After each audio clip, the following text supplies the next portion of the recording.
প্রত্যেক ভারতীয় এবং পশ্চিমবঙ্গের বিশেষ করে পশ্চিমবঙ্গের মুসলিমদের কাছে আমার আবেদন এই ভিডিওটি দেখার জন্য। এই একটি ভুল করে নিজেদের পায়ে পেরেক মারবেন না। এই ছেলেটির সাহসিকতার আমি শ্রদ্ধা জানাচ্ছি। তুমি আজকে বেচে দিয়ে চলে গেলে, তুমি আজকে মালগুলো বেচে দিয়ে চলে গেলে, আমাদের মুসলিম ভাইরা কিনলো, কিনে রাস্তায় খারাপ করে কাটলো, তোমরা নিয়ে চলে যাও। তোমরা কেন, তোমাদের তো মাথা, তোমরা কেন বিক্রি করতে তোমাদের মাথা হারানো, তোমাদের মাল কি আমরা কিনে ফাঁসবো? তোমরা চলে যাও, ভালো কথাই বলছি। হাট এখন বন্ধ নাই, তোমরা চলে যাও। কেউ একটা ভালো কথা বলো, এনাদের কেউ একটা কিন্তু কোনো কথা বলবে না। উপরে বলুক, উপরে বলতে পারো, করে খাই, আমরাও করে খাই। এখন কথা হচ্ছে ওনাদের মাথা, ওনারা বেচে দিচ্ছে, আমাদের মুসলিম ভাইরা কিনছে, কিনে ফেসে যাচ্ছে, ওনারা টাকা টেনে বাড়ি চলে যাচ্ছে, আর কিন্তু কোনো সমস্যা নেই।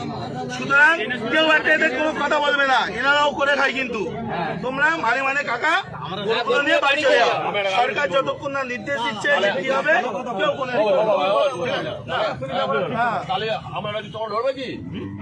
আমাদের সাথে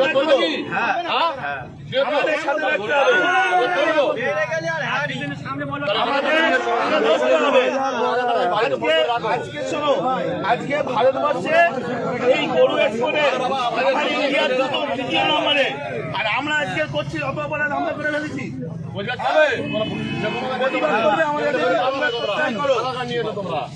আমাদের সাথে প্রতিবাদ করলে থাকো, না হলে দেখো না।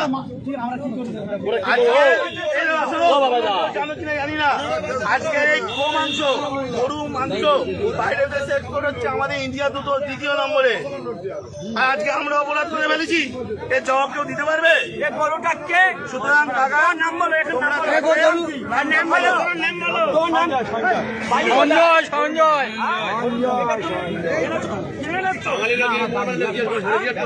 14 বছর বয়স হয়েছে, এটা 14 বছর বয়স হয়েছে, তুমি এই কাজটা করলে কেন? তোমার কালকে তো ঘোষণা হচ্ছে, আমরা